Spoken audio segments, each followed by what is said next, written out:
Monsieur Slimane Melouka, bonjour. Bonjour.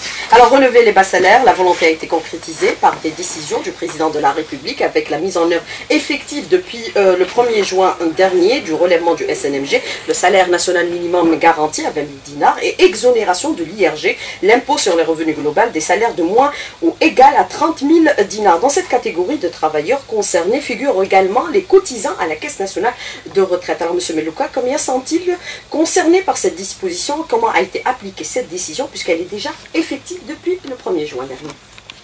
Bonjour. Donc, alors pour ce qui est de la Caisse nationale des retraites, vous savez que nous avons une population qui aujourd'hui touche les 3 300 000 à peu près bénéficiaires des avantages de retraite. Et ce nombre concerne bien sûr aussi bien ceux qui sont bénéficiaires de pensions de retraite ou d'allocations de retraite directes, c'est-à-dire les concernés eux-mêmes par l'activité, donc qui bénéficient forcément de la retraite, et bien sûr les pensions de réversion qui sont concernées aussi par les retraites indirectes.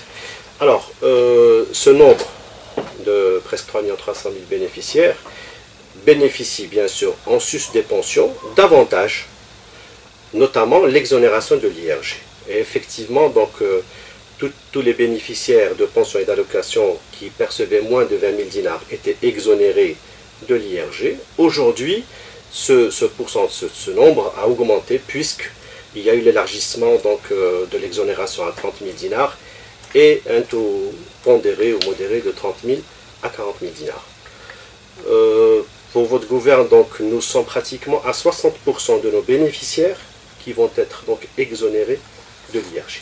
60%, ça représente combien de cotisants à la Caisse nationale de retraite en pas termes des de chiffres? Il n'y a pas de cotisants en fait, ce sont des bénéficiaires des avantages de retraite qui sont donc concernés, tous les bénéficiaires sont concernés maintenant au-delà de 30 000 dinars. L'IRG donc par rapport à la caisse de retraite, nous payons annuellement quelque chose comme 130 milliards de dinars d'IRG au service du ministère des Finances. Maintenant que cette mesure va rentrer en ligne de compte, donc le montant va être revu à la baisse. Mais ce montant ne va pas être inclus donc, dans les recettes de la CNR. Ce montant va être versé directement aux concernés. Alors, les revalorisations annuelles dans les taux et progressifs permettent-ils aujourd'hui une revalorisation substantielle des pensions de retraite à bas niveau si on devait tenir compte, bien sûr, aujourd'hui de certains paramètres économiques comme par exemple le pouvoir d'achat? Ben, écoutez, au fil des dernières années, cette revalorisation qui initialement était d'un taux moyen et qui concernait l'ensemble des retraités par ce taux, donc durant les années 2012, 2013 et 2014, du temps où il y avait donc plus ou moins les agences financières de la CNR, le taux était quand même assez important, puisque je vous rappellerai qu'en 2012, il y a eu la revalorisation exceptionnelle qui a été de 15 jusqu'à 30%. Dans les années 2010-2011, il y avait eu des taux qui ont touché les 10% et 11% même, mais ce taux a dû être revu à la baisse et il a été de l'ordre de 2,5% durant les années 2016 et 2017, si mes souvenirs sont bons. Voilà. Alors, mais là, on a remarqué qu'il y avait quand même une certaine inégalité parce que les citoyens étaient concernés par le même taux. Donc, depuis 2018, la décision a été prise par les pouvoirs publics donc de mettre en place un système de taux inversement proportionnel à la pension de retraite. Donc toutes les pensions qui étaient, je dirais, basses, donc avaient un taux assez conséquent, alors que les pensions qui étaient assez élevées donc, ont eu des taux beaucoup plutôt moindres. Donc, et à l'époque, donc en 2018, il y avait eu un taux qui avait été, des taux qui ont été attribués de l'ordre de 0,5% jusqu'à 5% pour les petites pensions. Ces taux ont été augmentés en 2019 et pour cette année particulièrement, les taux ont encore été revus à la hausse pour ce qui est des petites pensions, puisque les bénéficiaires des pensions ou des avantages de 20 000 dinars et moins ont bénéficié quand même cette année d'un taux d'augmentation de 7%. Ceux qui perçoivent donc entre 20 000 et 40 000 ont eu 4%, entre 40 000 et 60 000 ça a été 3% et 2% pour les pensions qui sont supérieures à 80 000 dinars. Mais en clair, est-ce qu'on peut considérer que ce sont des revalorisations substantielles? Ben écoutez, ce sont quand même des augmentations assez conséquentes pour les petites pensions, puisque ça va aller de 500 jusqu'à 2000 et 3000 dinars pour certaines pensions. Bon, il est vrai que peut-être par rapport au pouvoir d'achat, Ce sont des augmentations qui pour certains peut-être sembleraient ou pourraient sembler être pas assez conséquentes, mais pour le petit pensionné qui perçoit 20 000 dinars, c'est quand même une augmentation assez importante, sachant que l'impact financier de toutes ces augmentations sur l'équilibre de la caisse est quand même assez lourd puisqu'il dépasse les 40 milliards de dinars annuellement. Mais combien on en bénéficie pour cette année? Pour cette année, nous avons à peu près plus de 3 100 000 bénéficiaires qui ont été touchés par ces augmentations. Alors notre système de retraite est bâti sur la solidarité et par répartition. En mars 2018, M. Melouka, vous déclariez, au vu de la dégradation continue de la situation financière de la Caisse, il est en illustrant bien sûr avec des données chiffrées que le système de retraite a atteint ses limites forcément puisqu'il a été mis en place depuis près de 35 à 37 ans et qu'il était urgent de le réformer. La réflexion est engagée, M. Melouka, et quelles pourraient éventuellement être les pistes qui pourraient aujourd'hui être mises en place pour sauver notre système de retraite? Écoutez, le problème aujourd'hui du déficit de la caisse de retraite en Algérie n'est pas un problème propre au pays. C'est un problème qui aujourd'hui est devenu mondial. Et à chaque rencontre que nous organisons ou que nous avons avec les collègues des autres caisses de sécurité sociale au niveau maghrébin ou au niveau européen, donc cette problématique se pose aujourd'hui de manière très accrue au niveau de l'ensemble des pays et des réflexions sont engagées à tous les niveaux. Aujourd'hui, nous ne pouvons pas prendre d'exemple particulier sur un autre pays, puisque chaque pays a ses particularités, chaque pays a ses moyens de financement, chaque pays a sa propre réglementation. Pour ce qui est du système de retraite en Algérie, donc vous savez fort bien que la caisse de retraite, elle a, je dirais particulièrement, deux sources d'approvisionnement.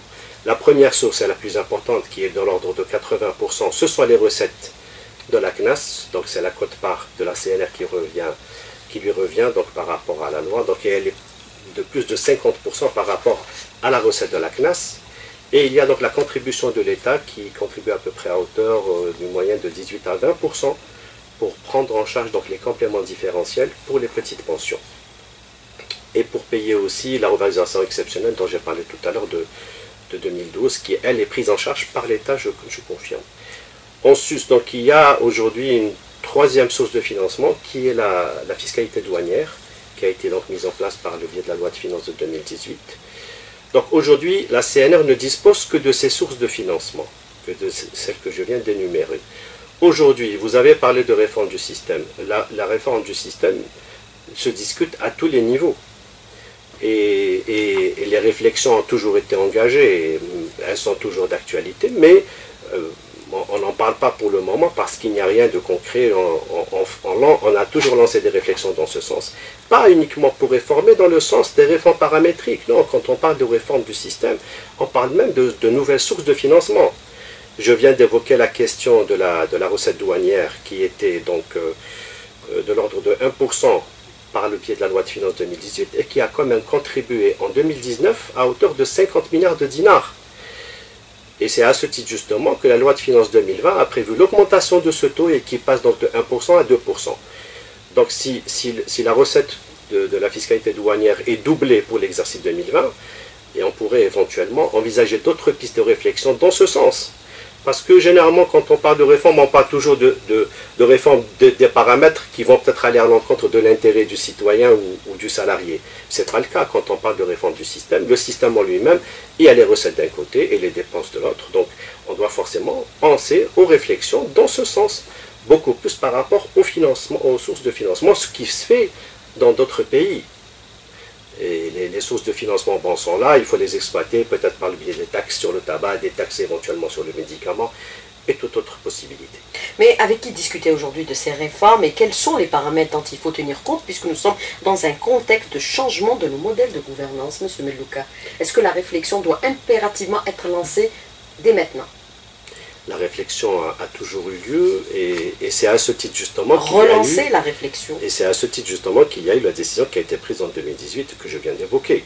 Maintenant la réflexion se fait, il y a des propositions qui sont faites par notre ministère de tutelle, en coordination avec les autres ministères, en coordination avec les partenaires syndicaux, et puis bien sûr la prise de décision est une prise de décision à très haut niveau qui doit se faire par rapport au contexte économique actuel et par rapport à la situation sociale du pays.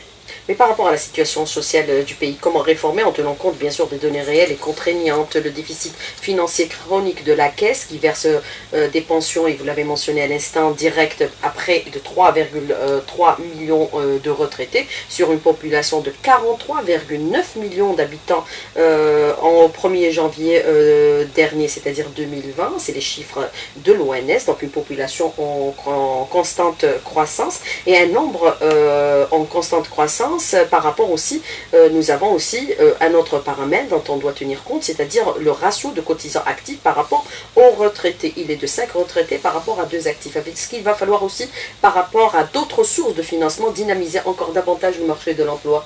Tenir compte de tous ces paramètres économiques qui sont essentiels pour assurer la pérennité de notre système de retraite. Forcément, nous l'avons cité, que la source de financement principale était la recette CNAS.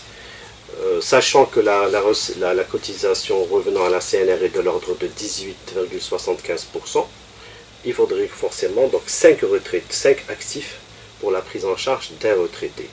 Aujourd'hui, il y a un travail de fond qui est en train d'être élaboré par les services du ministère pour justement essayer de redynamiser l'activité du recouvrement de la CNAS, sans pour autant bien sûr léser les entreprises qui elles-mêmes aujourd'hui sont dans des situations financières difficiles ou délicates par rapport à la conjoncture épidémique que nous sommes en train de traverser.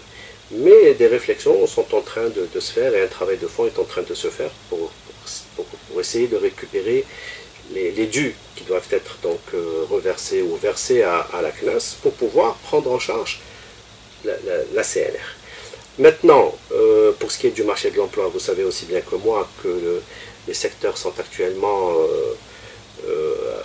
dans une situation très compliquée par rapport justement à la conjoncture. Donc nous comptons beaucoup sur la reprise des activités, sur la relance des entreprises, sur la relance du recrutement et donc de la promotion de l'emploi pour pouvoir avoir une source de financement complémentaire.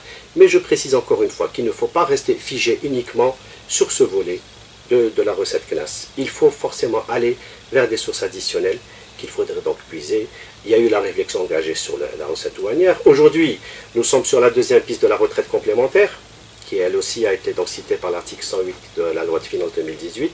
Le texte est en train d'être finalisé au niveau des services de notre ministère de tutelle, de telle manière à rentrer, à se mettre en application, à mettre en application dans les mois qui arrivent. Ça va permettre aussi à la CNR d'avoir des recettes additionnelles pour pouvoir répondre encore aux besoins, et d'autres pistes restent toujours à envisager. Quelle source additionnelle est envisagée? Je l'ai cité déjà, j'ai parlé on a évoqué la taxe sur le tabac, on a évoqué une taxe sur la téléphonie mobile, on a évoqué une taxe sur le médicament éventuellement. Bon, je parle de taxe, on pourrait appeler ça différemment. Mais toutes les sources de financement peuvent être envisagées. Qui pourrait soutenir encore la situation financière de la Caisse. Si on revient aujourd'hui au ratio des 5 retraités pour 2 cotisants, est-ce qu'on peut considérer que notre marché n'est pas suffisamment dynamique pour augmenter ce ratio de telle sorte à assurer l'équilibre financier de la CNR?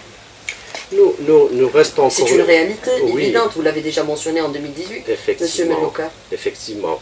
Mais je vous le dis, nous restons figés sur une vision...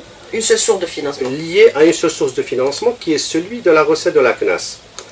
Et aujourd'hui, la conjoncture ne nous permet pas éventuellement de faire du forcing dans ce sens. Donc forcément, il faudrait aller vers d'autres possibilités.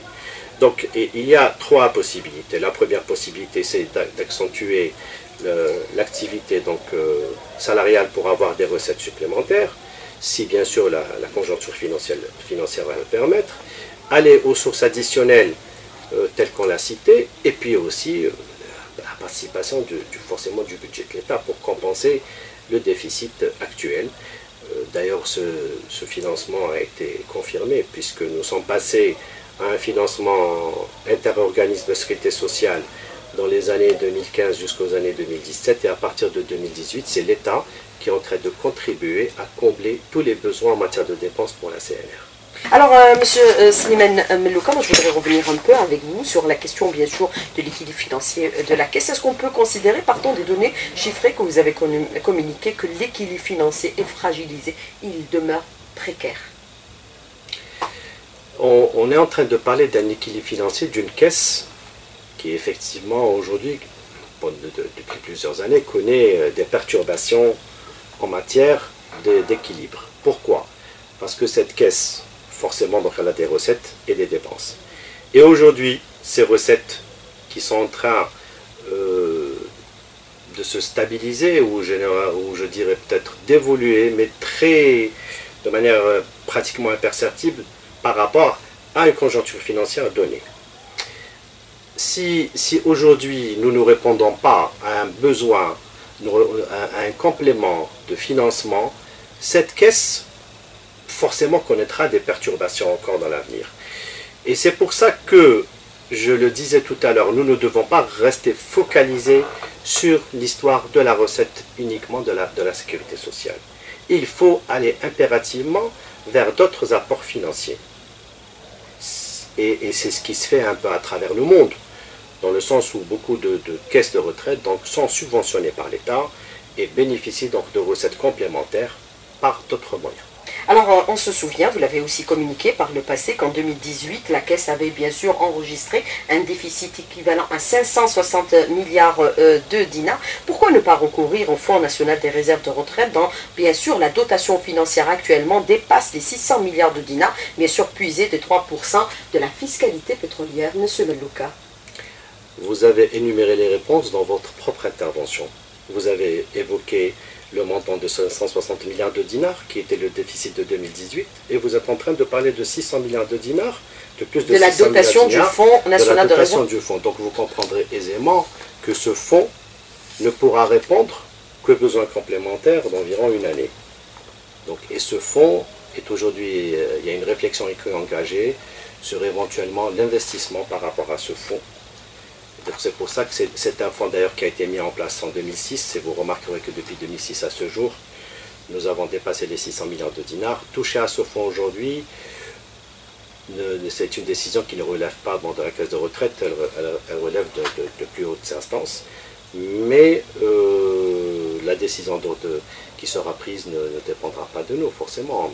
Je dirais que ce fonds existe réellement, la trésorerie existe effectivement.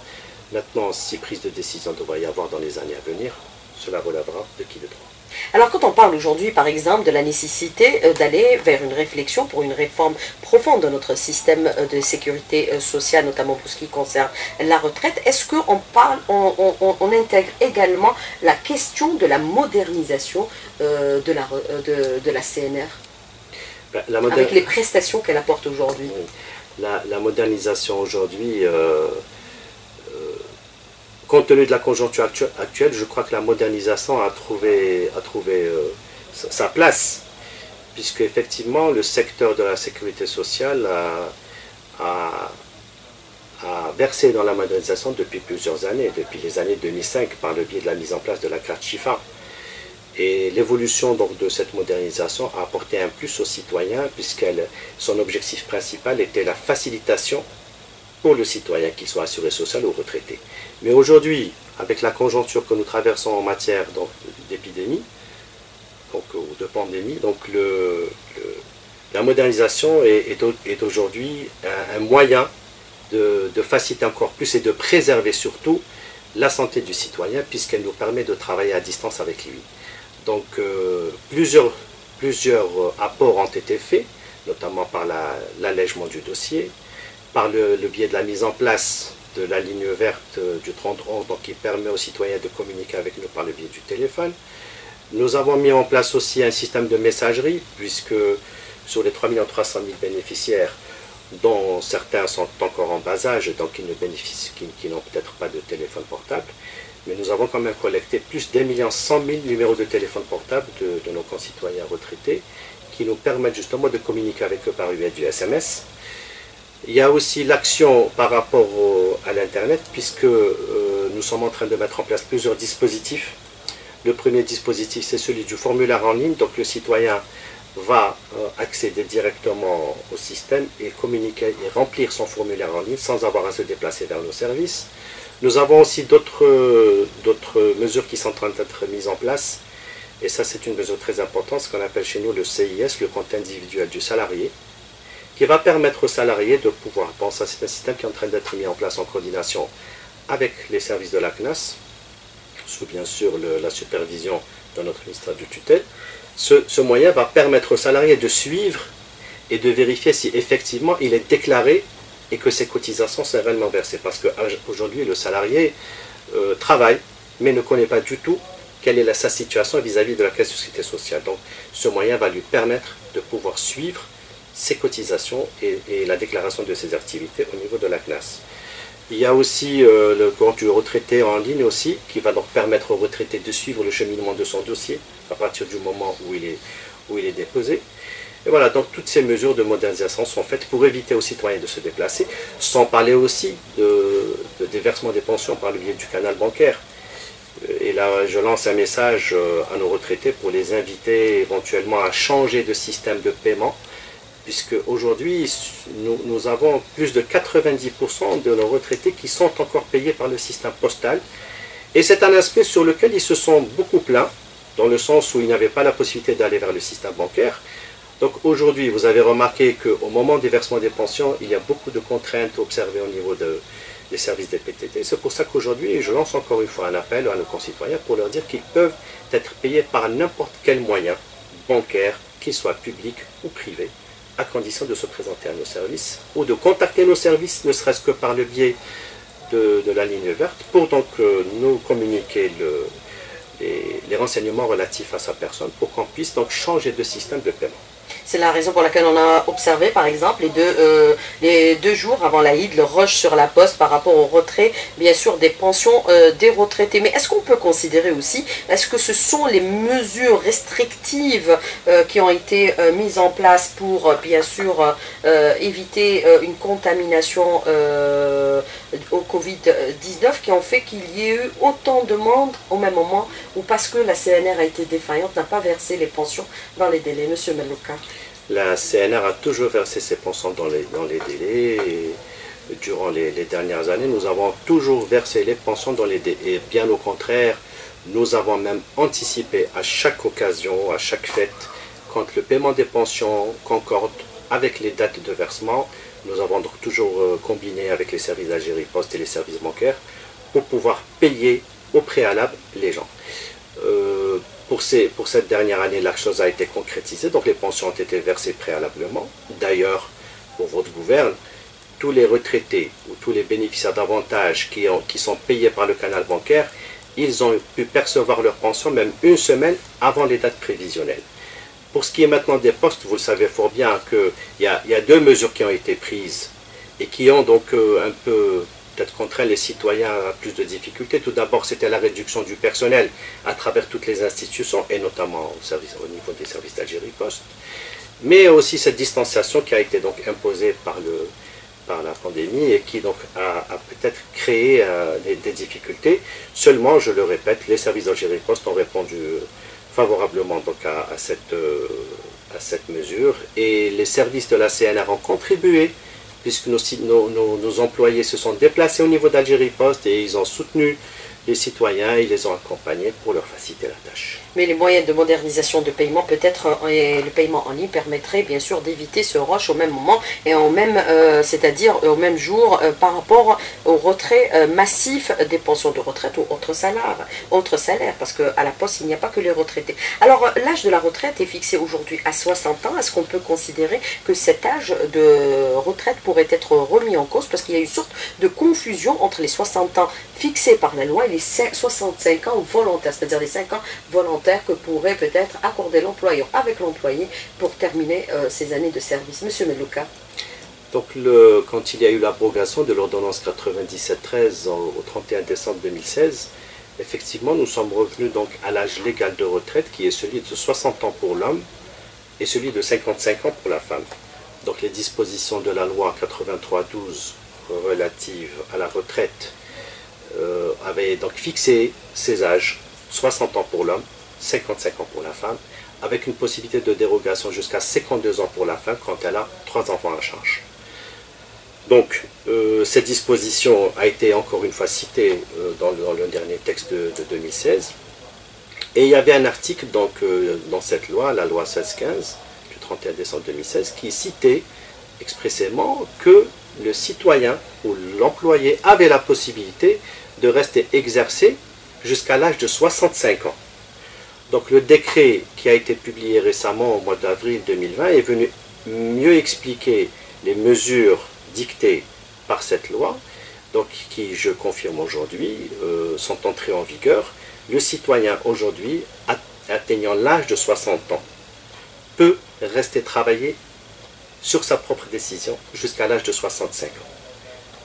Alors, il doit uniquement déposer au plus tard 3 mois avant la date anniversaire des 60 ans sa demande auprès de son employeur. Et donc automatiquement, il pourra poursuivre son activité. Pourquoi cette possibilité de poursuivre l'activité? Parce que malheureusement, nous avons constaté que beaucoup de salariés ayant atteint l'âge de 60 ans n'avaient pas encore atteint le nombre d'années suffisant pour ouvrir droit au taux plein de la pension qui est celui de 80%.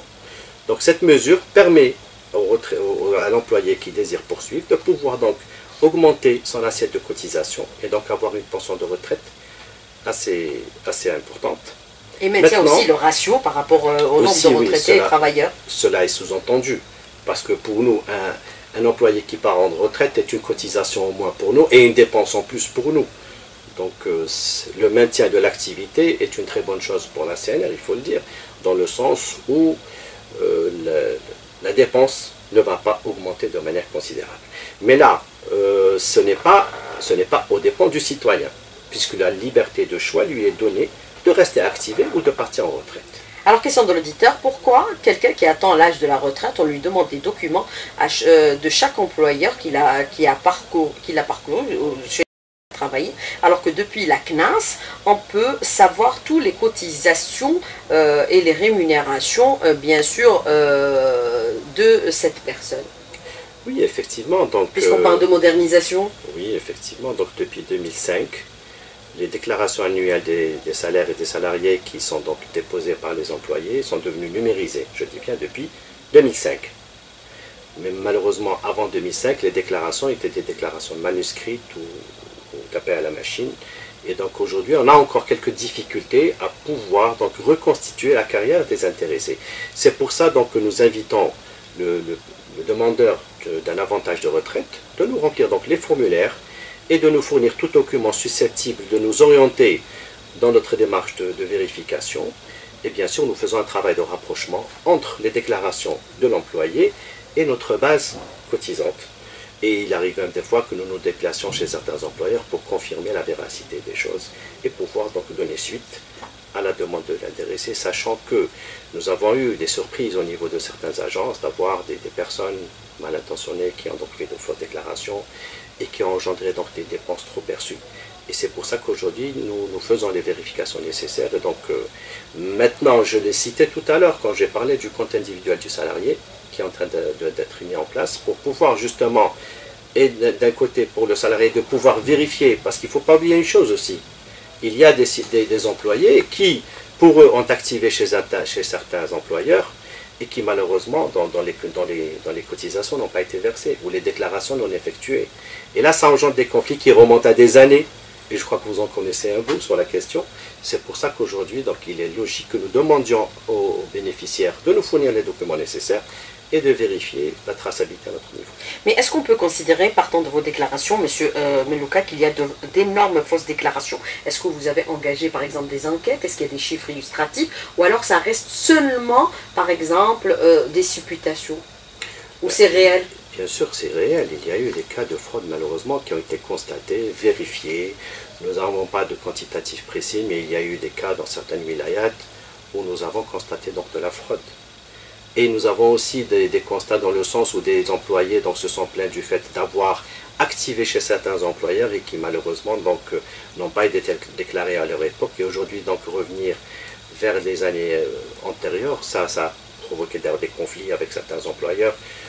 Et c'est pour ça qu'aujourd'hui donc nous prenons toutes les mesures nécessaires pour faire les vérifications d'usage, sachant que la possibilité de fraude reste toujours possible et existante. Alors, autre question de l'auditeur qui vous dit, est-ce qu'il est envisagé aujourd'hui le retour à la retraite anticipée qui a été bien sûr supprimée en 2016? Monsieur Melouka. Vous êtes en train de parler de la retraite anticipée qui relève du décret 94 parce que celle-là, elle est toujours d'actualité. Cette retraite anticipée, qui effectivement s'appelle retraite anticipée, est toujours d'actualité et elle existe toujours, elle est toujours en vigueur. C'est les dispositifs de départ à un âge avancé, ou ce qu'on appelait les dispositifs de pré-retraite, qui ont été mis en place en 1997 par rapport à une conjoncture particulière que traversait le pays et qui ne sont plus aujourd'hui d'actualité. Donc forcément, on a dû revenir... En 1997 par rapport, bien sûr, au plan d'ajustement structurel. Exactement. Imposé par à le l'époque, FMI. au lieu de mettre les gens au chômage, donc on a ouvert la possibilité aux employés à l'époque de pouvoir donc bénéficier de retraites proportionnelles ou de retraites sans condition d'âge. Mais ce dispositif qui a été mis en place donc, depuis 1997 a engendré un déséquilibre au niveau de la caisse. Et c'est pour ça qu'il était tout à fait logique de revenir au dispositif initial qui est celui du départ à 60 ans. Aujourd'hui, décider de revenir vers une disposition pareille, à moins de 60 ans, vous conviendrez avec moi que ce n'est pas raisonnable. Sachant que nous sommes dans une situation très délicate, il n'est pas normal de revenir aujourd'hui à une retraite avant 60 ans, sachant qu'aujourd'hui la longévité a pris une longueur et elle est aujourd'hui de 78 ans et de 77 ans pour l'homme, donc c'est pas normal qu'on puisse revenir à un départ en retraite précoce. Alors, Monsieur Melouka, on parle de tout temps du déficit de la CNR. Pourquoi ne pas parler pour une fois du budget du FSR? Doit-on connaître la même importance au détriment, bien sûr, de certains travailleurs, certains, c'est-à-dire cotisants à la caisse de sécurité sociale? Monsieur Melouka, par rapport à cette question de l'auditeur, fonds spécial de retraite. Le fonds spécial de retraite concerne donc les fonctionnaires de l'État, donc c'est une caisse qui a été... Les hauts fonctionnaires de l'État. Les hauts fonctionnaires de l'État, donc c'est un fonds qui a été mis en place. Je ne saurais répondre à la question du fait que cet aspect ne relève pas de mes prérogatives. Mais donc aujourd'hui, vous pensez que le déficit de la CNR pourrait être comblé par le budget du FSR ou par les recettes du FSR? D'ailleurs, beaucoup de gens cotisent chez nous et puis bénéficient de la pension au niveau du FSR s'ils prennent des fonctions supérieures. Mais aujourd'hui, je crois qu'il ne faut pas faire l'amalgame entre les deux questions. Le FSR est un fonds spécial réservé aux fonctionnaires de l'État. C'est une chose très claire et évidente, comme tous les dispositifs particuliers qui existent à travers le monde. Alors, autre question de l'auditeur, je cotise depuis 15 ans à la retraite anticipée, additivement à la retraite. Comment faire valoir mon droit à la retraite anticipée? Est-ce que c'est envisagé ou pas envisagé? Monsieur Melouka, rapidement sur la question de l'auditeur, s'il vous plaît. La retraite anticipée, je le citais tout à l'heure, qui est, elle, qui a été citée par le décret de 94, donc est conditionnée par certains paramètres, notamment celui du déficit de l'entreprise. Ce dispositif est lié uniquement aux conditions socio-économiques de l'employeur. Si l'employeur donc se retrouve dans une situation financière critique, il a la possibilité de mettre en retraite anticipée une partie de son personnel avec des conditions, parce qu'il y a donc une quote-part qui doit être versée par l'employeur et le dispositif est toujours d'actualité. Donc si ce monsieur travaille dans une entreprise qui connaît des perturbations financières, effectivement il a la possibilité d'avoir droit à sa retraite anticipée. Alors, autre question de l'auditeur qui vous dit: j'ai 13 ans de cotisation au CNAS et maintenant je suis cotisant CASNOS. Mes 13 ans de CNAS seront-ils pris en considération dans le calcul de ma retraite ou bien ils sont perdus? Non, du tout, ils sont au contraire. Le cumul de la cotisation va lui permettre d'ouvrir droit à une pension de retraite aussi bien au niveau de la CNAS qu'au niveau de la CASNOS, bien sûr au prorata des années d'activité. Je m'explique. Pour bénéficier d'un avantage ou d'une pension de retraite, il faut un minimum de cotisation de 15 années. Si le monsieur a travaillé 13 ans au niveau du régime général et il a exercé par exemple 7 ans au niveau du régime non salarié, on va lui cumuler pour ouvrir droit à la pension de retraite. Une sorte de retraite complémentaire. Exactement, donc il va avoir son droit au niveau de la CNR à partir de l'âge de 60 ans pour les 13 années d'activité au niveau du régime général et il pourra faire valoir ses droits à partir de 65 ans au niveau de la CASNOS pour ce qui est de l'activité non salariée. Alors, autre question par rapport au système de sécurité sociale, les allocations familiales, 300 dinars par enfant, c'est minimum, c'est minime. Faut-il revaloriser ce montant? Monsieur Melouka. Je ne saurais vous répondre. C'est une question qui ne relève pas de la caisse de retraite, donc elle relève des décisions à plus haut niveau. Est-ce que la retraite est plafonnée au vu de l'augmentation du SNMG à 20 000 dinars? La retraite est conditionnée. Depuis le 1er juin. La retraite, effectivement, est conditionnée par le plafonnement. Enfin, il y a le plafonnement en matière de paiement pour ce qui est de la pension de retraite, puisqu'elle est de 15 fois le SNMG. Si effectivement donc, les textes d'application qui sont en cours d'élaboration nous instruisent dans ce sens, c'est clair nous allons donc mettre en application. Nous attendons toujours donc, les textes d'application dans ce sens pour les mettre en application. Monsieur Slimane Melouka, merci d'avoir répondu à nos questions et d'avoir été en direct avec nous ce matin dans le studio. Merci beaucoup. À bientôt. Merci Au à revoir. vous, au revoir.